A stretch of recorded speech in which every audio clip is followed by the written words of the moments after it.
सुप्रभात बच्चों। आज हम आपकी पाठ्य पुस्तक भारत की खोज के पाठ संख्या 3 को पढ़ेंगे, जिसका नाम है सिंधु घाटी की सभ्यता। पंडित जवाहरलाल नेहरू जी द्वारा भारत देश के जानने के प्रयास में उन्होंने विश्व की प्राचीन सभ्यताओं में से एक सिंधु घाटी सभ्यता को जाना, समझा और जिसके बाद उन्होंने अपने विचारों को अपनी पुस्तक में व्यक्त किया। उसी आधार पर इस पाठ की रचना की गई है, जिसमें सिंधु घाटी सभ्यता से लेकर आर्यों के आगमन तथा वैदिक साहित्य का भी वर्णन किया गया है। तो आइए चलते हैं पाठ की तरफ। नेहरू जी कहते हैं कि भारत के अतीत की झांकी सिंधु घाटी सभ्यता में मिलती है। अर्थात हमारा भारत देश प्राचीन समय में क्या था, वह क्या क्या कर सकता था, उसका विकास किस प्रकार से हुआ, इन सभी चीजों का वर्णन सिंधु घाटी सभ्यता से मिल जाता है, क्योंकि वहां मोहनजोदड़ो और हड़प्पा से मिले अनेक प्रमाण ऐसा सिद्ध करते हैं।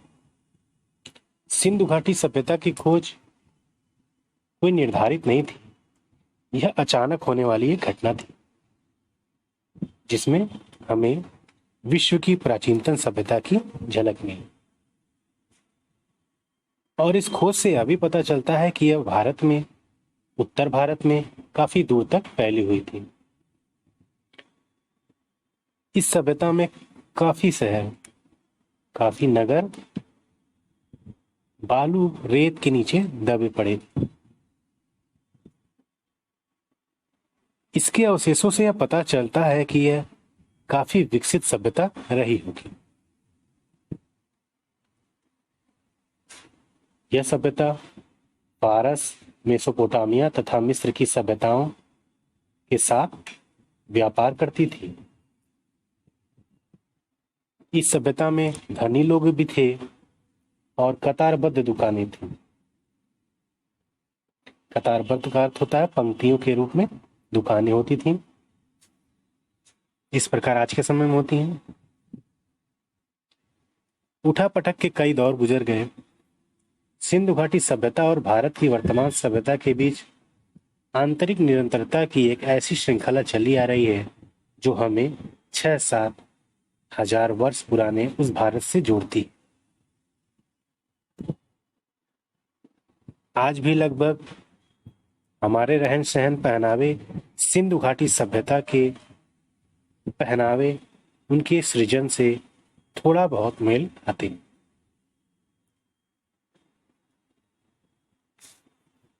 आर्यों का आगमन। सिंधु घाटी सभ्यता लोग कहां से आए, इस बात के बारे में निश्चित प्रमाण नहीं है, पर यह अनुमान लगाया जाता है कि ये लोग दक्षिण भारत से ही आए होंगे या ये यहीं के मूल निवासी होंगे, क्योंकि इनके काफी रहन सहन दक्षिण भारतीय लोगों से मिलते थे। सिंधु घाटी सभ्यता का विनाश किस प्रकार हुआ, इस बारे में पंडित नेहरू जी के विचार हैं कि सिंधु घाटी सभ्यता सिंधु नदी के किनारे स्थित थी और सिंधु नदी अपनी बाढ़ के कारण प्रसिद्ध है। हो सकता है बाढ़ के कारण यहाँ के लोग कहीं और जाकर बस गए हों, या फिर कोई ऐसा सूखा पड़ा हो जिसके कारण यहाँ के लोगों ने अपने स्थान को बदल लिया। ऐसा इसलिए भी कहा जा सकता है कि इनके नगरों पे, सिंधु घाटी सभ्यता के नगरों पे कई परत रेतों की परत जम गई थी।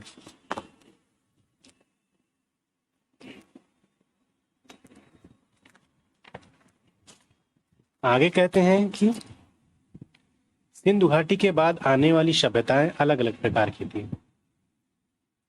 उन्होंने खेती पर जोर दिया, शहरी जीवन व्यतीत करने लगे। खेती पे जोर शायद नवागंतुकों ने दिया। नवागंतुक का अर्थ होता है नए आने वाले, अर्थात आर्य। उत्तर पश्चिम दिशा से धीरे धीरे भारत में आर्य आते गए और उन्होंने भारत में कबीले और की स्थापना की।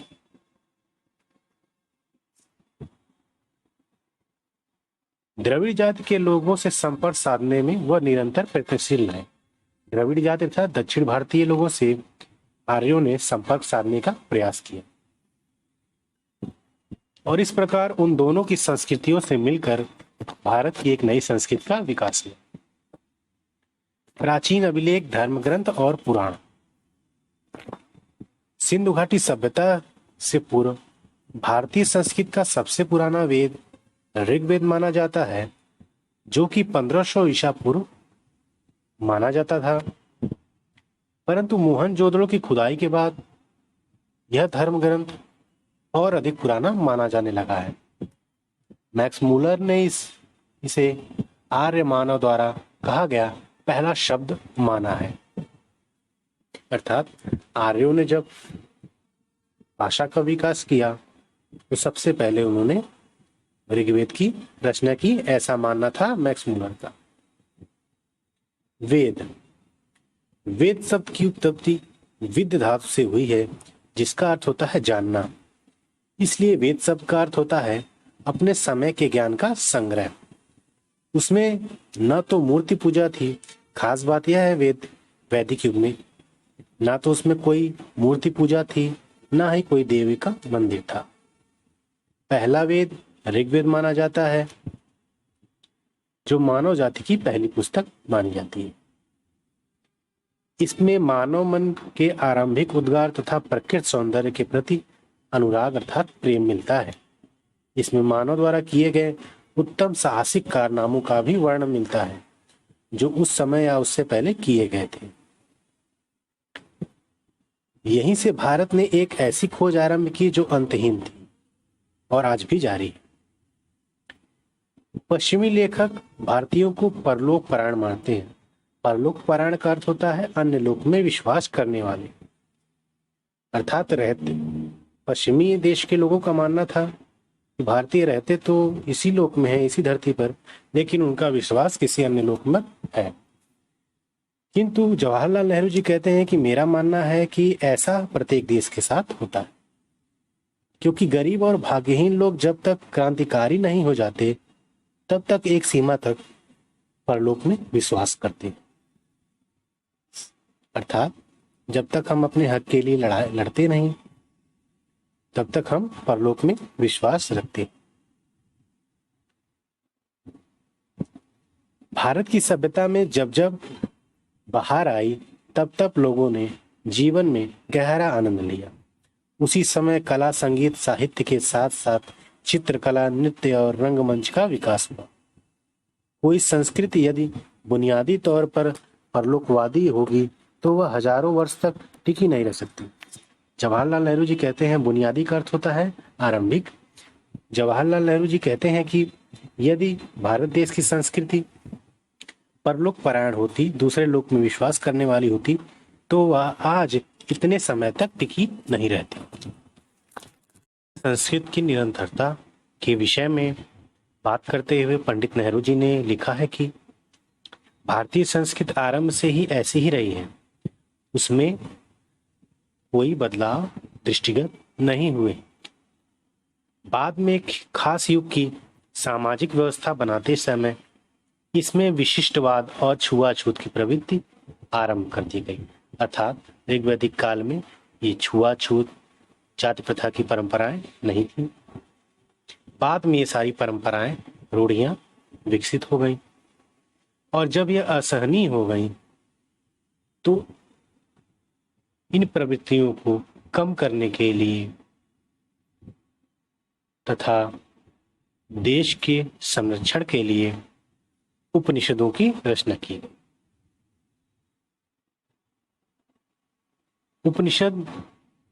उपनिषदों की रचना 800 ईसा पूर्व मानी जाती है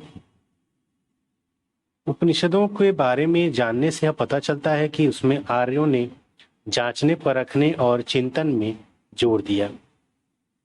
इसमें सत्य की खोज के प्रति वैज्ञानिक दृष्टिकोण विद्यमान रहा।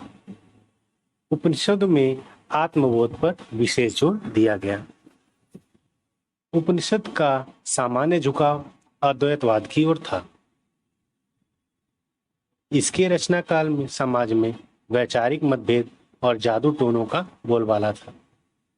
इन्हें कम करने के लिए ही उपनिषद रचे गए थे। अर्थात जादू टोने का बोलबाला हो गया था। इसी को कम करने के लिए उपनिषदों की रचना की गई, ताकि व्यक्ति सत्य मार्ग पर चले, उसको सही रास्ता दिखाया जा सके।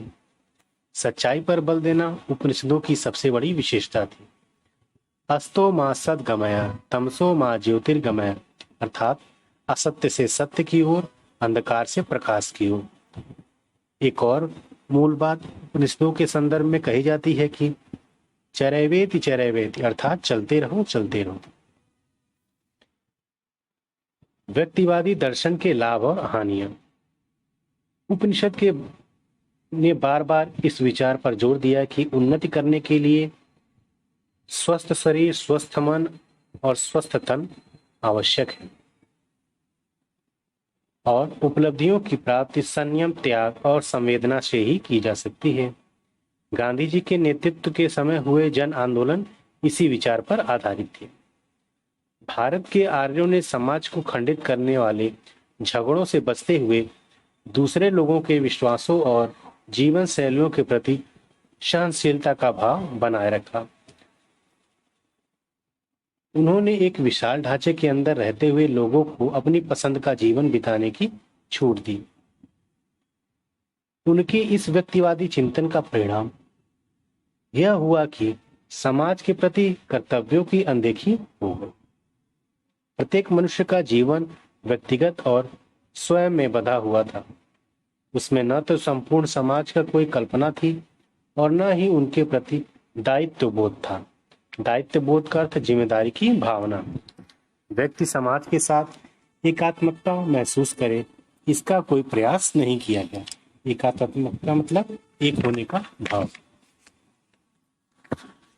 अर्थात आर्यों ने भारत के समाज को खंडित होने से बचाने के लिए उनकी जो मान्यताएं थी, उनके जो विचार थे, उनके जो संप्रदाय थे, उनको तोड़ा नहीं, उनको जस का तस बना रहने दिया। क्योंकि यार जानते थे यदि वो ऐसा करते हैं तो बड़े पैमाने पर झगड़े होंगे, इसलिए उन्होंने उसको जस का तस बनाए रहने दिया। इसका कारण यह हुआ कि लोग अपने में संकुचित हो गए, विकास की प्रवृत्ति रुक गई। भौतिकवाद। भौतिकवाद दुर्भाग्य की बात है कि भारत व अन्य देशों ने विश्व के प्राचीनतम साहित्य के एक बड़े हिस्से को खो दिया, जो कि भौतिकवाद से संबंधित था। ऐसा इसलिए हुआ क्योंकि पहले ताड़ के पत्तों पर लिखा जाता था। जो साहित्यिक रचनाएं होती थी वो सभी ताड़ के पत्तों पर होती थी। कागज पर लिखने का चलन तो बाद में हुआ। जो प्राचीन पुस्तकें खो गईं, उनमें भौतिकवाद पर लिखा गया पूरा साहित्य था, जो कि ताड़ के पत्रों पर लिखा गया था, और इनकी रचना उपनिषद के तुरंत बाद हुई थी।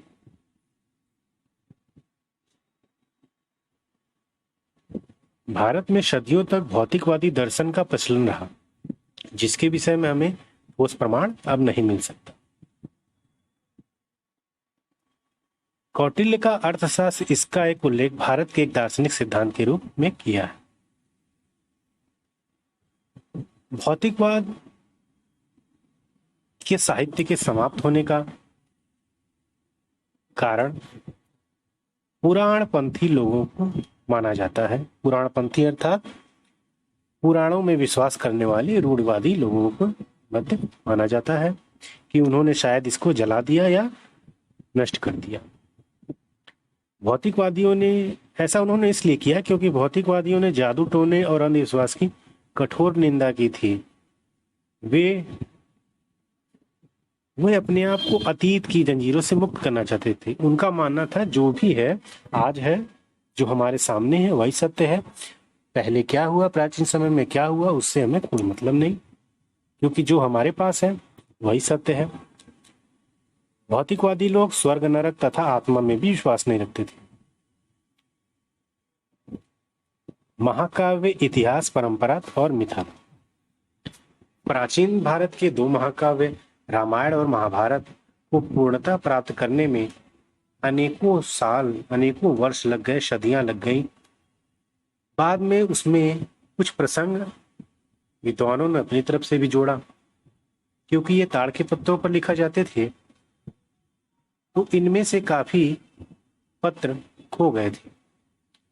इनको खोजने में काफी वक्त लगा और ऐसा माना जाता रहा है कि इसमें भी बाद में कुछ अन्य विद्वानों ने भी कुछ लिखा है। इन ग्रंथों ने साधारण जनमानस के मन को निरंतर प्रभावित किया, क्योंकि यह पुराने थे, प्राचीन सभ्यता से जुड़े हुए थे, इसलिए इन्होंने भारत की जनता के जनमानस को प्रभावित किया। ये दोनों ग्रंथ इस प्रकार के थे कि इसको सिर्फ केवल बुद्धिजीवी अर्थात ज्ञानी व्यक्ति ही नहीं, बल्कि एक एकदम अनपढ़ व्यक्ति भी समझ सकता था और अपने व्यवहार में इसको ला सकता था। भारतीय पुरा कथाएं महाकाव्य तक ही सीमित नहीं है, बल्कि वैदिक काल तक जुड़ी हुई है। प्राचीन समय की प्रसिद्ध कहानियां वीर गाथा प्रधान हैं, जिन्हें कवियों ने अपनी सुंदर कल्पनाओं से महाकाव्यों में ढाला है। यूनानियों, चीनियों और अरबियों की तरह प्राचीन काल में भारतीय इतिहास नहीं थे, इसलिए हमारे इतिहास की तिथियां ठीक ठीक पता नहीं। जैसा कि यूनान और चीन और अरब वासियों के देश के राजनीतिक विकास के ठोस सबूत थे उनके पास, परंतु भारत के पास ऐसा कुछ नहीं था। भारत के पास केवल एक ही राजनीतिक ग्रंथ माना जा सकता है, जो कि कल्हड़ द्वारा लिखा गया था, राजतरंगिणी, जिसमें जम्मू कश्मीर के राजनीतिक इतिहास का वर्णन है। महाभारत। पंडित नेहरू जी कहते हैं कि रामायण और महाभारत दोनों ही महानतम ग्रंथ हैं। यद्यपि रामायण महाकाव्य के रूप में एक श्रेष्ठ माना जाता है और धार्मिक दृष्टि से इसका बहुत बड़ा प्रभाव है। महाभारत विश्व का श्रेष्ठतम रचना है। यह एक परंपरा, दंत कथाओं तथा प्राचीन भारत की राजनैतिक सामाजिक संस्थाओं का विश्वकोश है। इसी काल में विदेशी लोग भी आए तथा उनके रीति रिवाज कुछ आर्यों से मिलते थे, कुछ उनके रीति रिवाज आर्यों से नहीं मिलते थे। इसका प्रमाण इस बात से निकाला जा सकता है कि महाभारत में 5 पांडवों का विवाह द्रौपदी से हुआ, जबकि आर्यों में ऐसी कोई परंपरा नहीं थी। ऐसा माना जाता है कि महाभारत युग के ही एक प्रमुख पात्र भरत के नाम पर इस देश का नाम भारतवर्ष पड़ा। इसका एक और नाम था आर्यावर्त, अर्थात आर्यों का देश। रामायण की कथा दक्षिण में आर्यों के विस्तार की कहानी है। महाभारत का विराट युद्ध अनुमानतः ईसा पूर्व 14वीं शताब्दी में माना जाता है। उस समय अफगानिस्तान भी भारत का एक हिस्सा हुआ करता था। दिल्ली शहर के पास ही हस्तिनापुर तथा इंद्रप्रस्थ नाम की राजधानियां हुआ करती थी। महाभारत में श्री कृष्ण के गीता दर्शन के अतिरिक्त शासनकाल तथा विशेष रूप से जीवन आचरण पर अनेक बातें लिखी गई हैं। महाभारत एक ऐसा ग्रंथ है जिसमें एक साथ कई अनमोल चीजें ढूंढी जा सकती हैं। महाभारत से मिलने वाली शिक्षा को एक वाक्य के रूप में समझा जा सकता है। जैसे महाभारत की एक शिक्षा है, दूसरों के साथ ऐसा आचरण मत करो जो तुम्हें स्वयं के लिए स्वीकार्य न हो। अर्थात हमें दूसरों से वैसा ही आचरण करना चाहिए जैसा हम दूसरों से अपने प्रति करने की अपेक्षा रखते हैं। महाभारत की कुछ प्रेरक बिंदु हैं, जैसे सच्चाई, संयम, त्याग, उदारता, अहिंसा तथा धर्म का पालन करना।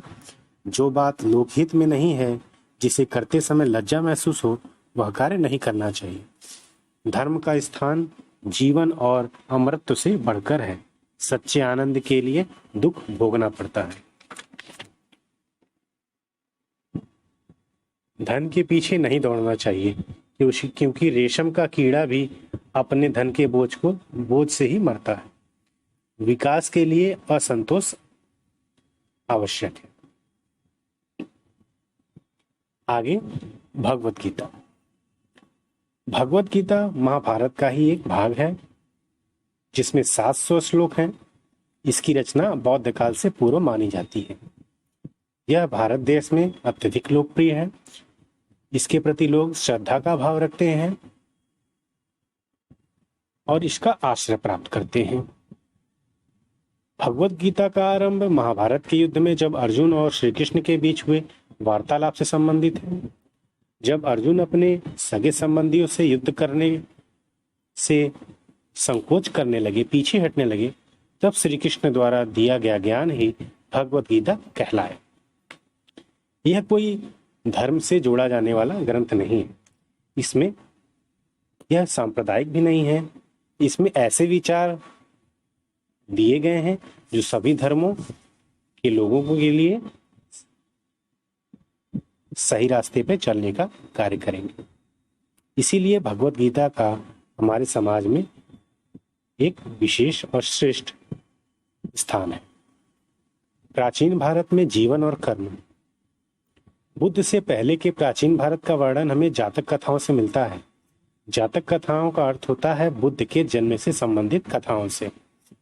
उस समय आर्य एवं द्रविड़ जातियों के लोगों का मिलन हो रहा था, अर्थात उत्तर पश्चिम भाग से आर्य आ रहे थे और द्रविड़ भारत के दक्षिणी भागों में रहते थे। तो इन दोनों की संस्कृतियों का मिलन हो रहा था। आय का प्रमुख स्रोत लगान था। देश की आय का, राज्य की आय का प्रमुख स्रोत लगान था। उसका भुगतान प्रायः अनाज की पैदावार के एक अंश के रूप में किया जाता था। यह कुल उपज का 8वां भाग होता था, अर्थात कुल उपज का 8वां भाग राज्य को जाता था लगान के रूप में।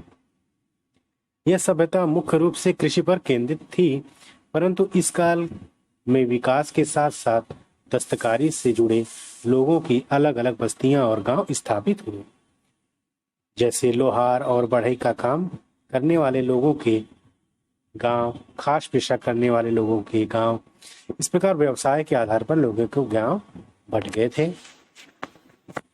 जातक कथाओं के अनुसार उस समय के सौदागर रेगिस्तान पार करके या समुद्र पार करके आते थे। उनके दल बनारस, पटना, चंपा आदि स्थानों पर पहुंचते थे। भारत में शिलालेखों के लिखने की प्रथा बहुत पुरानी है। शिलालेख अर्थात पत्थर पर लिखे जाने वाले लेख। इनके अक्षर ब्राह्मी लिपि में लिखे जाते थे। उत्तर पश्चिम में कुछ लेख मिले हैं जो खगोष्ठी लिपि में लिखे गए। ईसा पूर्व 6वीं या 7वीं शताब्दी में पणिनि ने संस्कृत भाषा में व्याकरण की रचना की थी, अर्थात व्याकरण के रचनाकार पणिनि को माना जाता है। उस समय संस्कृत साहित्य की भाषा बन चुकी थी। पणिनि ने यूनानी लिपि का भी उल्लेख किया, जिससे यह पता चलता है कि सिकंदर के भारत आने से बहुत पहले भारत और यूनान के मध्य किसी प्रकार का संपर्क हो चुका था। अब बात करते हैं पंडित नेहरू जी भारत में औषध विज्ञान के संदर्भ। भारत में औषध विज्ञान का जनक धन्वंतरी को माना जाता है, किंतु औषध पर चरक और शल्य चिकित्सा सुश्रुत की पुस्तकें लिखी गई हैं। चरक राजा कनिष्ठ के दरबार में राजवैद्य थे। सुश्रुत ने शल्य चिकित्सा के औजारों का वर्णन किया है। शल्य चिकित्सा जिसे आप ऑपरेशन कहते हैं। महाकाव्यों के युग में वनों में स्थित विद्यालयों का भी वर्णन मिलता है, जिसमें सैन्य प्रशिक्षण, शिक्षा प्रशिक्षण से संबंधित शिक्षा दी जाती थी। शिक्षा में अलग अलग विषय शामिल थे। विद्यार्थियों को आश्रमों में संयमित और ब्रह्मचर्य के जीवन बिताना होता था। वैदिक युग के से लेकर बुद्ध के समय भी बनारस आरंभ से शिक्षा का प्रमुख केंद्र रहा है। देश विदेश से विद्यार्थी यहाँ शिक्षा प्राप्त करने तक्षशिला में आते थे और यह अत्यंत प्रसिद्ध विश्वविद्यालय हुआ करता था। यहाँ से पढ़ के निकलने वाले विद्यार्थियों का बहुत ही सम्मान होता था। हमारे पूर्वज कैसे थे इतने प्राचीन तथा आज से बिल्कुल भिन्न समय के बारे में कोई भी धारणा बनाना बहुत कठिन है। हमारे पास जो भी जानकारी है उससे उनके बारे में एक धुंधली सी तस्वीर ही सामने आ पाती है, किंतु हम इतना अवश्य कह सकते हैं कि वे आत्मविश्वासी, खुले विचारों वाले और अपनी परंपराओं पर गर्व करने वाले थे। महावीर और बुद्ध की व्याख्या। पंडित नेहरू जी ने महावीर और बुद्ध के विषय में अपने विचार व्यक्त किए हैं। जैन और बौद्ध दोनों ही धर्म वैदिक धर्म से ही निकले, अर्थात जैन धर्म और बौद्ध धर्म के अंतर्गत जो भी बातें कही गई हैं वे कहीं न कहीं वैदिक धर्म के अनुसार ही कही गई हैं। दोनों धर्म किसी न किसी प्रकार से हिंसा न करने पर बल देते हैं और यथार्थवादी अर्थात वास्तविकता में तथा बुद्ध तर्क संगत बुद्धि पर विश्वास करते हैं। जैन धर्म के संस्थापक महावीर स्वामी तथा बौद्ध धर्म के संस्थापक महात्मा बुद्ध को माना जाता है। दोनों ही क्षत्रिय तथा समकालीन थे। समकालीन का अर्थ होता है एक ही समय के थे। बुद्ध का निर्माण 80 वर्ष की आयु में 544 ईसा पूर्व में, तभी से बौद्ध संवत आरंभ हुआ। इतिहासकारों ने बाद में यह तिथि ईसा पूर्व 487 कर दी। बौद्ध साहित्य के अनुसार बुद्ध का जन्म तथा निर्वाण वैशाख माह की पूर्णिमा के दिन हुआ था। इसी तिथि को उन्हें बोध अर्थात ज्ञान की प्राप्ति हुई थी। बुद्ध ने प्रचलित अंधविश्वासों, कर्मकांड, पुरोहित ढोंग, आडंबर तथा उससे जुड़े निहित स्वार्थों पर प्रहार किया। उन्होंने विवेक और बुद्धि को प्रधानता दी। बुद्ध ने वर्ण व्यवस्था को नहीं छोड़ा, किंतु अपनी संघ व्यवस्था को इससे दूर रखा। बौद्ध धर्म ने जाति व्यवस्था को भी स्वीकार नहीं किया। विचारों और दृष्टिकोण में वह अधिक स्वतंत्र थे। जैन धर्म जो अपने मूल धर्म के विरोध में खड़ा हुआ, जाति व्यवस्था के प्रति उदार था और इसने स्वयं को भी इसी के अनुरूप ढाल लिया था। इसलिए यह भारत में आज भी जीवित और जारी है। बुद्ध की शिक्षा। बुद्ध का संदेश उन भारतीयों के लिए नया एवं मौलिक था। मौलिक का अर्थ होता है जो किसी की नकल न हो, नवीन, जो ब्रह्म ज्ञान की जटिलताओं में उलझे हुए थे। बुद्ध ने अपने शिष्यों के माध्यम से अपने संदेश को पूरे संसार भर में प्रसारित किया। उन्होंने कहा कि इस धर्म में आकर सारी जातियां मिल जाती हैं, जैसे समुद्र में आकर सारी नदियां एक हो जाती हैं। बुद्ध ने करुणा एवं प्रेम का संदेश देते हुए कहा कि घृणा का अंत घृणा से नहीं बल्कि प्रेम से किया जा सकता है। उन्होंने कहा कि युद्ध में भले ही कोई हजारों आदमियों पर विजय पाता है, पर सच्चा विजेता वही होता है जो अपने पर विजय प्राप्त कर ले। मनुष्य की जाति उसके कर्म से तय होनी चाहिए, जन्म से नहीं। बुद्ध के तर्क यही सब आगे चलकर जाति व्यवस्था को कुछ हद तक सुधारने में कामयाब हुए। बुद्ध कथा। बुद्ध की मूर्तियों में उनके जिस रूप को संकलित किया गया है वह उनके तेजस्वी पक्ष का प्रतीक है। कमल पुष्प पर विराजमान बुद्ध शांत हैं और धीर हैं। धीर का अर्थ होता है धैर्यवान। वासनाओं और लालसाओं से परे, तूफान एवं संघर्षों से दूर दिखाई देते।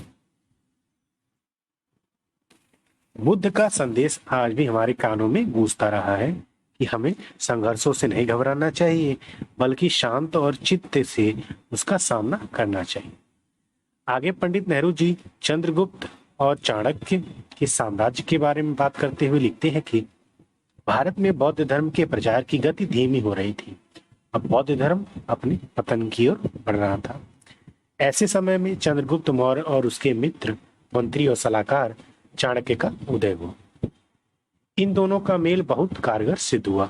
ये दोनों उस समय नंद साम्राज्य से निष्कासित किए गए थे, जिसकी राजधानी पाटलिपुत्र थी, जिसे आधुनिक समय पटना कहा जाता है। चंद्रगुप्त और चाणक्य ने राष्ट्रीयता का पुराना चिरनारा बुलंद किया और लोगों को उत्तेजित करके यूनानी आक्रमणकारी सेना को हराया, तक्षशिला पर अपना अधिकार कर लिया। चंद्रगुप्त की भेंट यूनान के शासक सिकंदर से हुई। सिकंदर की मृत्यु के 2 वर्ष बाद ही चंद्रगुप्त ने पाटलिपुत्र पर अधिकार कर मौर्य साम्राज्य की स्थापना की। इस प्रकार लिखित इतिहास में पहली बार एक विराट केंद्रीय राज्य की स्थापना हुई। इस राज्य का वर्णन सेल्यूकस के राजदूत मेगास्थनीज ने किया है। कौटिल्य का अर्थशास्त्र जो एक महत्वपूर्ण राजनीतिक शास्त्र है, उसकी रचना उसी समय में हुई। वास्तव में चाणक्य का अर्थशास्त्र राजनीति से संबंधित है। इस युग के एक नाटक मुद्राराक्षस में कौटिल्य एक साहसी षड्यंत्री, अभिमानी तथा प्रतिशोधी के रूप में दिखाई देता है। कौटिल्य के अर्थशास्त्र में अनेक विषय पर विस्तार से लिखा गया है। कौटिल्य के अनुसार युद्ध मात्र बड़ी सेना के होने पर नहीं जीते जाते, बल्कि इसके लिए कुशल नेतृत्व की आवश्यकता होती है।